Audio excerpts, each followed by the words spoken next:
time. But what happens when he faces the best female player of all time? This is Judith Polgar, widely considered to be a chess super genius. With a peak rating of 2735, Judith also broke a record for the youngest male or female player to achieve the Grandmaster title at just age 15.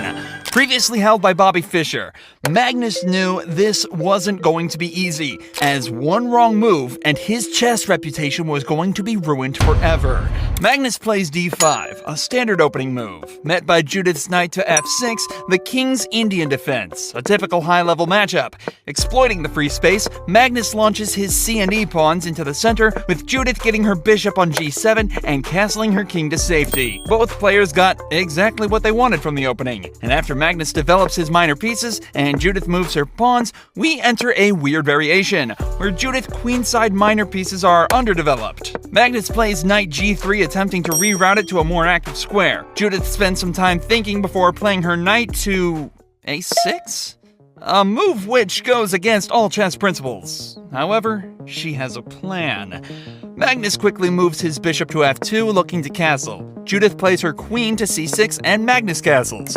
While Magnus is slightly winning in this position, it's still anyone's game.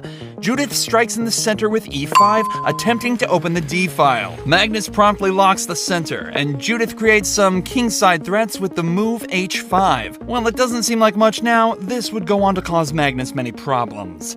Queen d2 creates a battery for Magnus, and after Judith kicks his knight out and hops in with her own, we start to see why Judith is no pushover. f5. Again, Judith strikes in the center, looking to trade her pieces onto Magnus's kingside. Magnus moves his knight to f3, creating an escape route for his bishop. Judith locks up her pawn chain, and Magnus slides his bishop back, before Judith plays knight g3, a knight sacrifice. Realizing if white takes with their pawn, black is going to recapture and win the bishop anyway, all while exposing Magnus's white king. Magnus cannot take, so he slides his rook out of danger. Judith blocks off white's dark square bishop, and Magnus decides to take the risk and trade off the knight for the bishop. Magnus has to be careful here, as his queen cannot get off the back rank. Seeing this, Magnus plays his queen to g5, targeting Judith's undefended pawn. And while Judith cannot defend this, she takes this move to slide her queen to a more active square. And instead of taking, Magnus creates another threat with his knight, forcing black's queen to move. Then, picking up the pawn on g3, Judith decides to move her bishop onto a more active square. Magnus responds by sliding his king up, looking to transfer a rook into her open h-file. Black moves her terrible knight to a better square, and black moves the rook over, attacking the bishop. After some thought, Judith moves her king up to g7, deciding against retreating her extremely active bishop. This is when Magnus offers a queen trade, which Judith almost immediately accepts. Trading down against Magnus can be a risky game, as Magnus is regarded as the best endgame player in history, being able to quote-unquote draw water from a stone, making this a risky move. After trading queens, Judith sees a bishop sacrifice, which after Magnus takes it, she can fork the rook and king, winning material. What Judith didn't anticipate though was that Magnus already knew this was coming. Willingly accepting this sacrifice, realizing he could move his king in time, trapping the knight, rendering it completely useless. And after this string of moves, Judith is now in deep trouble. Now down on material, time, and position, she needs a miracle, and fast.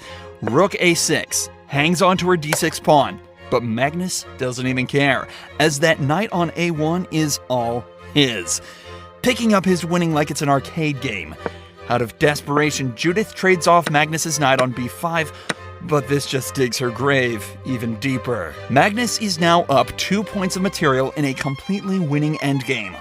All he needs to do is defend his pawns, trade off pieces, and he beat the best female chess player of all time.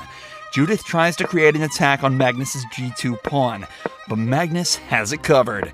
Judith then makes a last-ditch attempt to capture white's isolated pawn on b6, but Magnus calmly plays knight b2. With a nasty idea in mind, Judith cannot take his pawn. Judith takes the bait.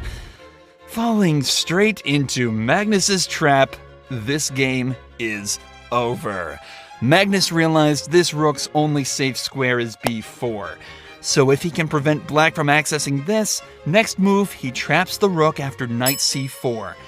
And that is exactly what he did, with the brilliant move bishop to b5, forcing Judith Polgar to resign the game. The players shake hands, with Magnus still remaining as the undisputed chess world champion.